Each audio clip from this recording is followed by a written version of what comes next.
Hey, everybody.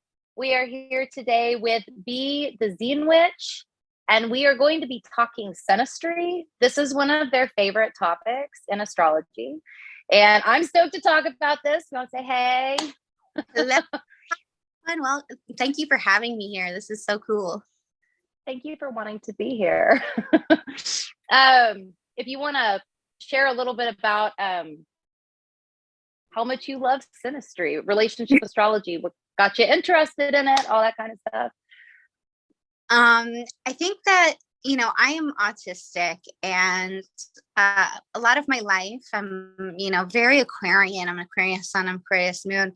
I felt really misunderstood. And I would just say things in the worst possible way. I don't know. I rubbed people, typical experience of an autistic lady.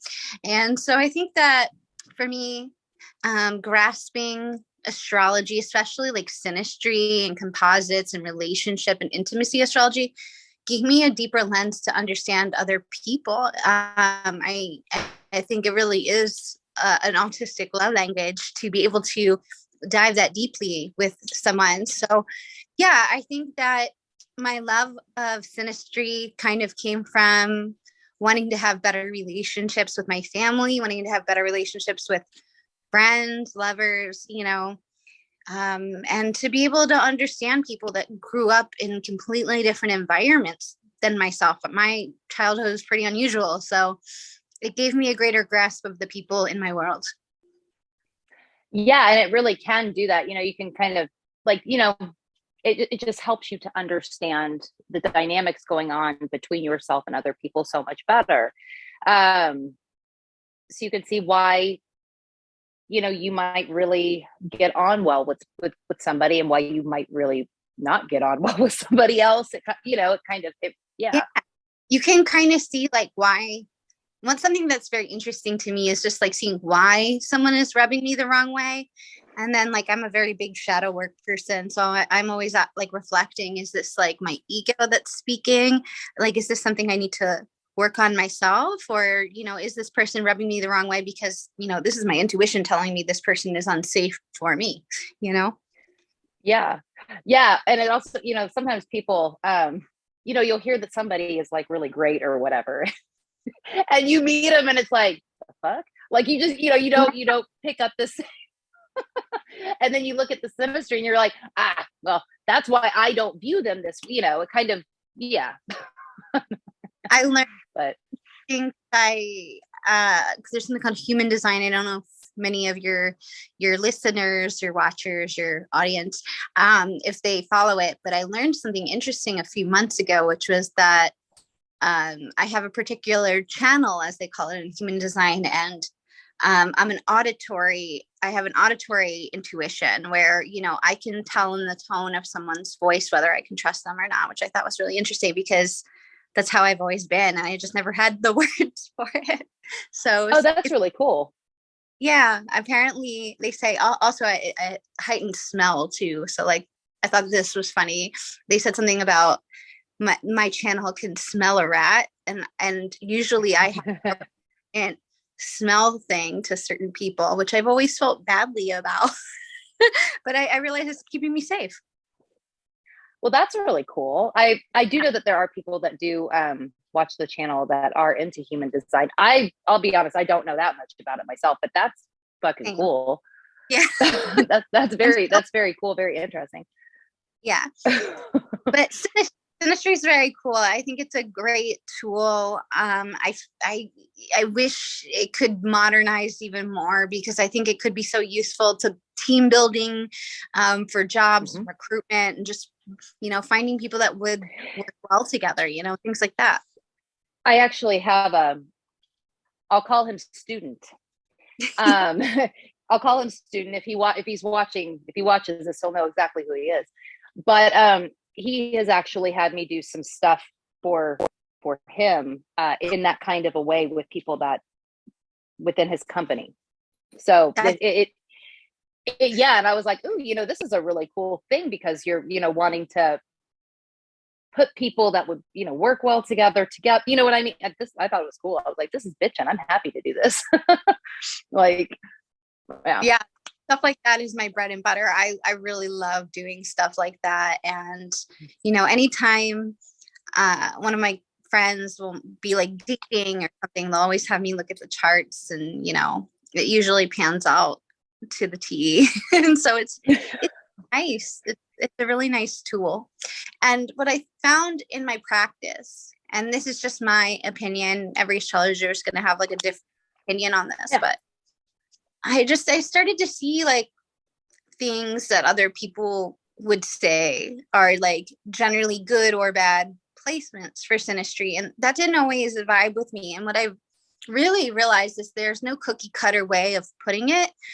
I'm going to probably talk today about some of the cookie cutter stuff that we can look for, but that's not going to be necessarily the same for everybody. And that's why it's good to like understand the dynamics of an entire chart and what's going on there, because, everyone will tell you, for example, and we'll talk about this, like the sun and the moon conjunct is usually pretty nice, right? Like it's an easy flow, anima and animus, meeting up together.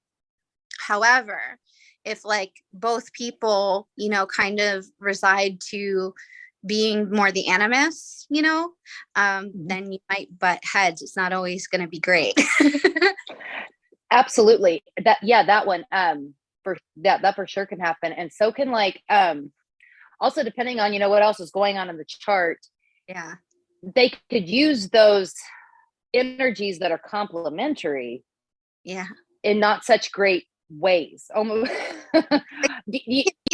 Sometimes, right? Do you mean like one can enable? Yeah, it's interesting. Like, I had a couple recently, and like I think Aquarius moons are interesting because I see this all the time. Feel free to tell me I'm incorrect, but they are the one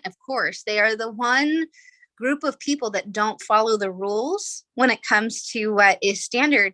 I've seen so many Aquarius moons in happy, healthy relationships with people who have square moons, which most people would tell you that that's going to be tricky. But I think that, the moon being our home, our family, our past comforts, right? Aquarius moon people don't always have the easiest home lives. And, so maybe in the case of me, I'm an Aquarius moon, and a lot of the ones that I know, we crave family life, relationships that are very different from what we desire. So I've seen like inconjunct moons, like a great example of that could be Judd Apatow and Leslie Mann, who've been married for 25 years. But if you watch the film, This Is 40, right? You see the inside scoop of their marriage. They butt heads. They have nothing in common. And it works. Yeah, definitely can. Yeah, I think sometimes people get, especially like with the moon, because the moon is important. It is important in synastry, but I do know that I've had clients before that'll like be like, oh, me and my partner have our moons are square, or they're inconjunct, or they're or opposite, or whatever, something that's more challenging in nature. And oh, does that mean that we're doomed? Fuck no, it doesn't mean you're doomed.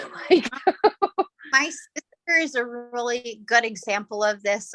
My sister probably has one of the healthiest, most stickingly healthiest relationships with her husband. They've been married since like the late 80s, I'm pretty sure, at least together for that long. They were like high school sweethearts, and they are as thick as thieves, and they have other things in their charts that keep them together. But when it comes to the moon, my sister's an Aquarius moon, her husband, he is a Cancer moon, and that's an inconjunct. You know what I mean? Yeah. But in the case of my sister, grew up very, she always calls it a latchkey environment, like a very stereotypical, like my parents just weren't around. And so she, when one wanted to have her own children, she wanted to do something totally different. She's a really hands-on, stay-at-home mother. And, and like, that's what she did. She went on and she raised a family that was very different from where she came from. And, there are Aquarius moon factors about her for sure, but like not in the household. Yeah. Well, I mean, and even like you were saying, like you made comment about Aquarius moon sometimes wanting to do things different, and that even in and of itself being like an Aquarian, an Aquarian thing all on its own, just the different wanting to, yeah. But I think if you have a more I don't want to say single-minded, but like maybe like a more simple, straight to the point kind of moon. Like if you're a Virgo moon, you're going to want things to be just so. Like you know, have your particular rhythms, your routines that make you happy. So it makes perfect sense that you would want a sun moon conjunction, or you would want a trine moon if you were a Virgo moon. Same thing for, I don't know, I'm trying to think like another good example, or like a Scorpio moon. You know, they really like their privacy. They really like, you know, feeling in control of their environment. You know, there's a deeper need to understand someone and to have that level of intense trust for another person. So, you know, Scorpio moon's probably going to want to end up with a water moon, you know, like because they're emotional. They want someone that gets that. They want something that trust. So, you know, I've seen Scorpio moons and Aquarius moons, you know, get together and you know, they do have their battles, but like, you know, I do see them a little bit sometimes more successful sometimes with people of their own what do you say, water is their own element. I think on my words. Yeah. That's okay. I think I totally know what you meant. I'm sure everybody else will too. At the chart, really think about the needs of that individual, you know, like what is that moon mean? What does that sun mean? Or are there like, you know, is this person very plutonic? Do they have a lot of, you know, aspects to Pluto? Like, you know, they're going to want to have more control in their relationship, and they're going to struggle with those things. So they probably want things that are a little bit easier, you know? Yeah. Definitely. If you, okay. So I know, and I agree with you saying, you know, nothing is cookie cutter. And I agree with you 100%, like 100%. I've tried to drive that home here on this channel. I really have, that there is no, but if you had to pick like synastry combinations that perhaps not universally nice, because right, things can go wonky, things can get fucked up, but the ones that you tend for. What? Oh, I'm sorry, my thing cut out. Or do you mean like well, the first would be obviously the sun and moon conjunct, because it shows a likeness. So for example, for new, like people who are new to astrology, you're like, what does that even mean? Like if you are finding a Capricorn moon might be, you know, something you're very drawn to. The moon is our home, so it shows that you can easily share space with one another. I think having a trine moon is helpful, so something in the same element. And then also sextiles can be nice, because sextiles are easy, but they imply a little elbow grease. So it's like, you know, the versus like, you know, a trine moon would just come over for dinner, whereas a sextile moon, you might have to call them up and be like, hey, do you want to come over for dinner tonight? You know, like in the so, you know, again, if you're an Aquarius moon, a sextile would be Aries. So you'll often see, especially in friendships, that's really nice. You see like an Aquarius and an Aries moon a lot together. And it's just easy. I think some of the other things that we look for, Venus square Mars can be very hot and sexy. There's kind of usually an instant attraction. You'll notice a lot of times when you find like your celebrity crush and you want to like look up their chart, you'll find, you know, that square oftentimes, like, because it's just instant attraction. So I like that. I like, you know, this is a controversial one, but I really like Moon Mars. I think you get on each other's nerves with that one. Times, but I think it's really sexy and very compatible sexually. And like couples that have that, they are very like PDA a lot of times. They are very obsessed with each other. So Moon Mars can be very sexy. Although you might, maybe that adds a little bit. Like I think sometimes like people who like a little friction, if you see other things in their chart, like maybe they have a Sun square Mars natally, maybe they might like that kind of friction, like fighting is their love language. So Moon Mars really hot. Yeah, what else do I like? I like Venus trine Pluto is always nice too. Pluto aspects can feel really heavy with the trine. You share money easily, you share resources easily, you share secrets easily. And it's a sector aspect. So yeah. those are things that I personally like, or that I notice a lot of my friends tend to like, or clients like. Yeah, I can totally see that. Oh, another really well a lot too, especially if the person has more mercurial traits. Like if you have like a lot of Virgo or Gemini, having an opposing Mercury is really nice because, you know, you're turned on by the intellectual capacity of someone. So you need to have someone that's going to bark back with you. Well, contrary to your opinion, I think this, like, I'm always drawn to their Mercury opposite mine. That makes a lot of sense too. Yeah. Well, you know, what about, there's always a chance for balance too. So like if there's things that you need to work out in your speech, your communication, those are excellent relationship dynamics. You have to do that. Yeah. And opposition just in general can be really, they can be teaching, learning things I found that in people that have a lot of stuff like that going on. They tend to learn and teach. I mean, not we all teach and learn from one another, right? But those specifically seem to, might be a little deep, but a good nugget for more versed astrology people. But I noticed that is especially true if for Gemini risings and for Virgo risings, because they have, you know, that seventh house being ruled by Jupiter. So Jupiter wants to learn and expand in relationships. So all my Gemini rising friends, they want like a teacher, you know, as their partner, like not necessarily professionally, but they want to like have someone that's very wordy and mercurial and wants to like learn and is very joyful and all that. Yeah, that makes sense. What about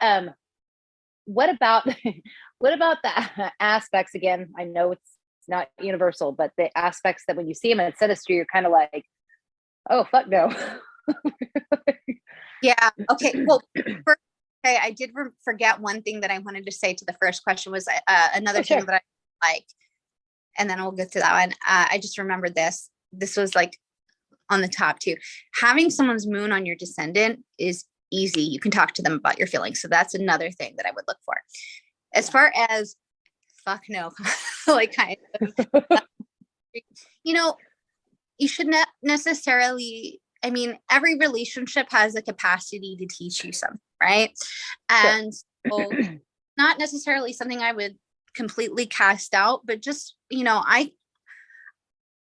I'm autistic, so I feel like my patterns are a little hard for me to break. So I kind of just know what will get triggered. And some of the things that I try to be mindful of, Sun square Mars is really difficult. It can be very attractive at first, but like the sun is our ego, it's our vitality, it's how we want to be seen. And, you know, Mars is like what we do. And like, and especially like if the Mars person identifies more as with the male kind of counterpoint, I would say, they're going to really be attached to that. And so there's going to be conflict there.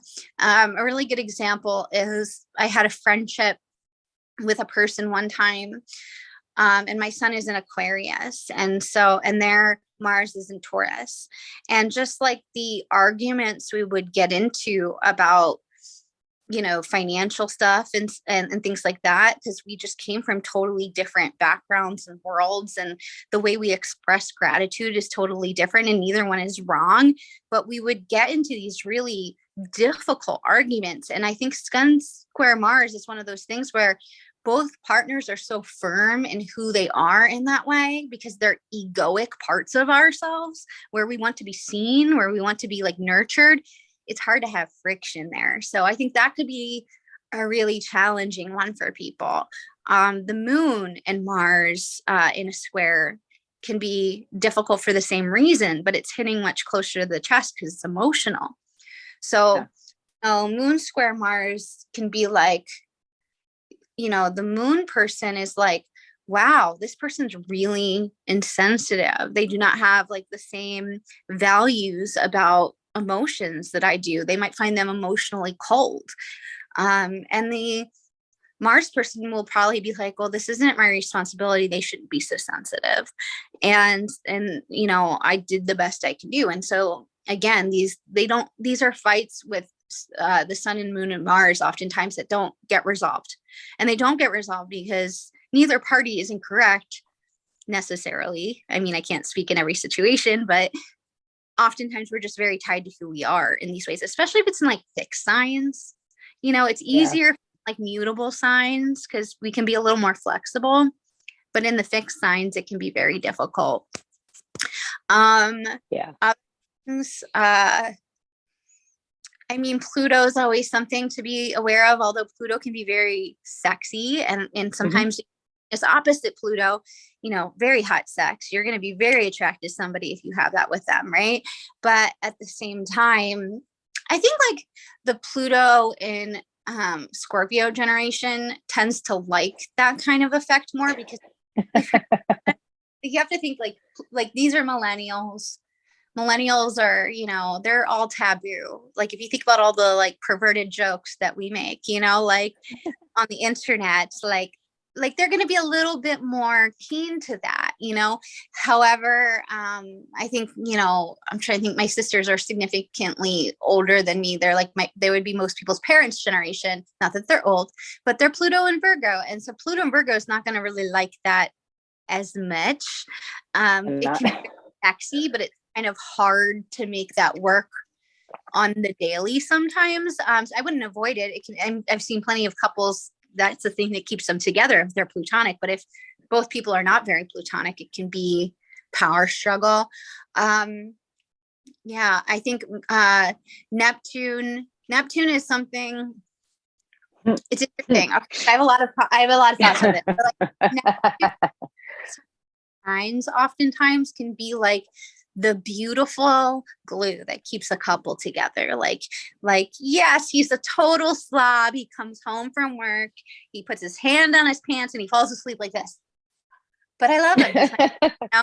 That's like, and that's that sextile kind of or trine energy. But Neptune can also be a rotten apple. And so it's really important when we see Neptune aspects to really be grounded in what is real, because we can get very caught up in fantasy. So if like someone's sun is on someone's Neptune, you know, that's easy to just kind of be like, they're my dream person. But, you know, you got to make sure you're not idealizing. Again, look at the chart. If someone is a Venus in Pisces, they might have tendency to idealize. You know, if someone's a more grounded, like a, you know, I'm trying to think of, like, I was almost going to say Capricorn, but you know what? Miley Cyrus had that with Liam Hemsworth. They had a Venus Neptune conjunction, and you think about the deception right there. So like it can be a bit of a rotten apple, you know? Mm-hmm. Yeah. I know a little bit about that conjunction myself. Love and I'm much more scared of Neptune than I am of Pluto, you know? Like, same here. Pluto transforms. I'm not scared of transforming.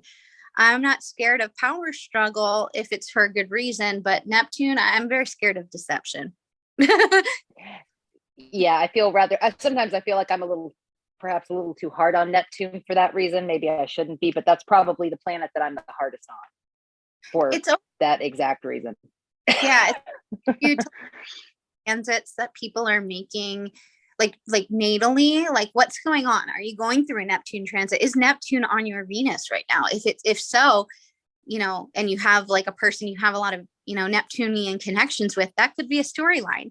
However, if like the North Node is like hitting your Venus, like this could be, you know, very faded and very dreamy. You don't know. So it's good to check what your actual transits are when these aspects are happening, because that'll also play into account what's happening, you know? Absolutely. Yeah. Especially like the faded thing that you're talking about. Yeah. There's some, yeah.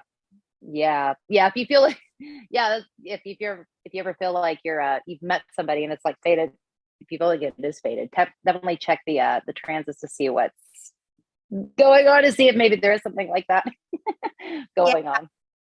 But like, relatively speaking, like I said, moon on the descendant is good. It's a great foundation. sun moon conjunctions, great foundation. Venus square Mars, really sexy. If there's a trine between the Venuses, that means your values are in alignment. So that's like a good foundation. But I think through like a Vedic lens, I know some of the things, because I do a lot of like arranged marriages, use astrology. Like one of the things that they really touch on as a core foundational belief there is, how are your outer planets aligned, right? Because if your outer planets are in good, relationship to one another, you're going to probably have the same goals and the same trajectory and the same, like, you're going to like the same music. You're going to get the same cultural references. And so I think their belief is that like love can be built over time, and it has more sustainability when there's like a common goal in mind. He's going to support me going through law school, because he values, steady work or something like that, so there's that. Also, Jupiter is really important because Jupiter's our children, right? Like Jupiter's like if we have square Jupiters, we're going to probably have different ideas on child rearing, maybe even different ideas about what being married could be. Sometimes they look at Jupiter as like the husband. I think it more so has showed up in my work as children, but like also your ideas, your philosophies, your ethos are going to be challenging to one another, Yeah. And also like beliefs and just general understanding, like if that's, if those, yeah. Sure. I think, really looking at your chart, think about what rings true to you. Like, do you really subscribe to being like, I'm a Venus, Mars, and Pisces. I'm pretty Piscean. So I think it's wonderful to have some Piscean traits. Like I do like, for example, a moon Mars conjunction. I get along really well with Pisces moons and easier for me, but I also need them to have some sort of like Capricorn or Virgo, because I know that I need someone with their feet on the ground too. They can be dreamy, but they also are based in reality. Yeah, totally. And you said you were an Aquarius moon? I'm Aquarius moon, Aquarius sun, and Aquarius Juno, and an Aquarius Eros, and all those fun planets. Well, with Saturn being the traditional ruler of your moon, it definitely makes sense that that having something a little bit more realistic and like I really like, because I'm not. So like I've in the past I've dated a lot of like straight edge people, or like people that are very work oriented, because for me I didn't have that stability as a kid, so I like the difference, and it makes me more structured as long as they're not being bossy. Yeah. You want the structure, the support, the anchoring without the bossiness, without the albatross around your neck kind of thing. Yeah. Support my growth, support, like I don't mind being called out for things. I actually can be quite sexy sometimes too. Like when someone calls you out for something you need to be called out for, in a light, loving, supportive way. But I don't want to feel like if I'm at the gym that they're like watching me kind of stuff, which I've had happen. Like that's a little boundary crossing. So I have to be careful with that. But look at your chart and see what your needs are. The moon is always going to be your needs. The sun's going to be your wants. So like, when you have a sun moon conjunction with somebody, oftentimes they have what you want, you know what I mean? Like, or the other person has what you need. So it's easier. There's easier. Yeah.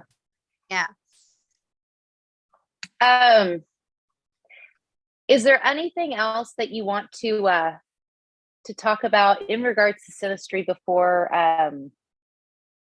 we head off? Is there anything that we didn't touch on that you wanted to? I could probably talk about Synastry all day. I have too many thoughts. I would say if you're like learning all of this, you have like a new relationship, you want to figure out if it's going to work. The Synastry is going to give you good ideas of the relationship dynamics. Composite is going to show you what the relationship is capable of. So I would look at them both with importance. Some people would actually say that Synastry is more important. I actually kind of think the composite's a little bit more important.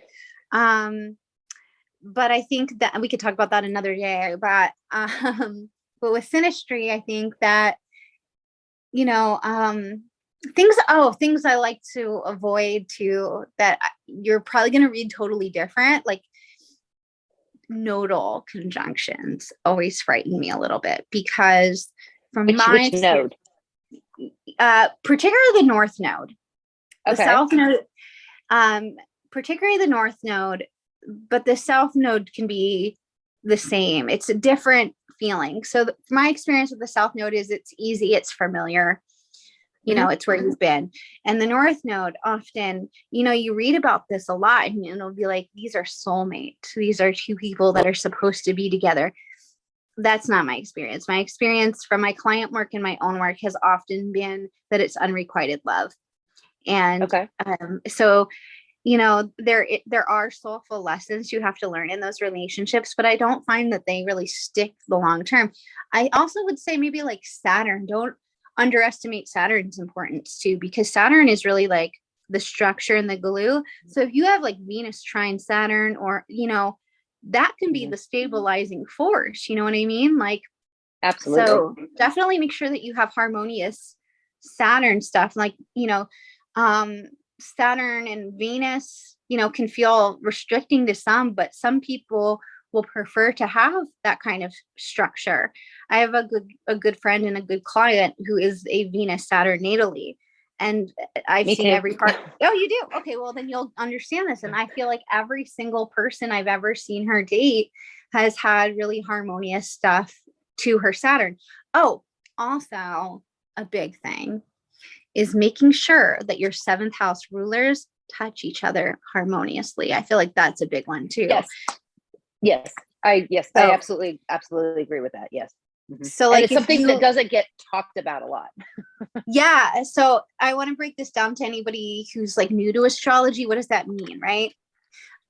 So let's pretend you are, I'm trying to think, an Aries rising. That's first thing I thought of. So that means Libra is your 7th house rule, or is your 7th house. So you're ruled by Venus, because Venus is the ruler of Libra, right? So you want to see where Venus is in your chart, right? And is it in harmonious aspect with this cutie that you just met that's, you know, a Libra rising? So that means if he's Libra rising, that means his 7th house is in Aries. So you want to see what Mars is doing. And then maybe you'll go and look and you'll see, oh, my Venus is conjunct his Mars. That's a solidifying factor, especially if you guys were both going through a transit to that planet. You might have met your soulmate with that one, or your person for that time period. You know, those are things to look for. Like if you're a Virgo rising, that means that Pisces is your 7th house ruler. So what's Jupiter doing? If your Jupiter is like touching, and they're like, I'm trying to think, a Gemini rising. So they also, again, if you have a Jupiter conjunction with somebody, that's really beautiful. I have that with a colleague of mine, and I've learned so much from her, and she's learned so much from me. It's been a really beautiful relationship. Oh, that's awesome. That's awesome. Yeah, that particular thing that you're talking about, it is something that I don't think it's talked about enough with, and it is so important. Absolutely so important. I would, if you're very new to astrology and you want to explore this, find out what your 7th house, which sign it's in, find out what planet rules that sign, and learn as much about it as you can. And then learn about planets that aspect that. And like, you know, if it's Jupiter, what is Jupiter doing in your chart? What's the Jupiter? Yeah. And I think that will really understand your relationships, not only to help you make better choices in love and romance, but just to also understand yourself and your own needs. Absolutely. Like, where the 7th house ruler falls in the chart can give you an idea as to what you need, what actually jives best with you. Yeah. so that hopefully that can help one to better find that, or more easily find. I don't know if any of that's actually easy, but more easily maybe find it. For sure. I really like that. I mean, we could talk about this all day, so maybe we'll have to come back and dive deeper if people like this conversation. But this was so wonderful. Thank you for inviting me. Thank you for wanting to be here. And yet, if we do this again, and I hope that you will, I hope that you'll want to. Yeah, We should do I'm always down. composites. Yeah, we'll have to talk about composites. Composites are really interesting. That's, a whole other ballgame, because then you're dealing with the relationship. Yes, which is a lot. Yeah, and it's interesting to compare the two, kind of to look and see kind of, okay, so this, yeah. I've been looking recently. My passion has been seeing how composite charts are affected by major transits. So Yeah. I've had a lot of things where we just had, at the time of this taping, a solar eclipse in Scorpio. And so I have a few relationships where we have Scorpio ascendant right on that eclipse, and they've been really powerful during this time. So that's interesting to observe. That is very interesting. Yeah. So we can dive into that the next time. But thank you so much for having me. I love talking to Synastry. That's my jam. Yeah. Again, thank you for wanting to be here and for being here. You want to share where you can be found? Yeah. So follow me if you vibe with this. I am at the Zine Witch, like magazine. It's not Zine. Everyone always that was that. I mispronounce it too, like an idiot. You're not an idiot. You just have not heard a word before. So, Zine, it's short for magazine, usually independent. So the Zine Witch, you can find me there. And then I also have an Astro School, which you can join for $15 a month. And there's tons of synastry stuff there. There's tons of composite stuff and tons of all sorts of astrology stuff and mental health stuff. And I'm neurodiverse, so I've been trying to have more neurodiverse content. So we just did like a thing on managing and optimizing your hormone levels during your period. Cool. If you have PMDD or ADHD, just implementing new patterns and stuff for people who are neurodiverse. So hope to have more stuff like that, because that was really cool. That is really cool. Yeah. That's so you can find that, I guess, at patreon.com/burnblack. Burn like burning a candle, black like the color. It came from a whole song because I love music. And I will also put the links in the description box below. Cool. Yeah. So let's talk synastry. Come talk to me about synastry. I love it. All right. Thank you so much. I had such a good time. I did too. Thank you again for being here. And to everybody watching this, I'll see all of y'all later.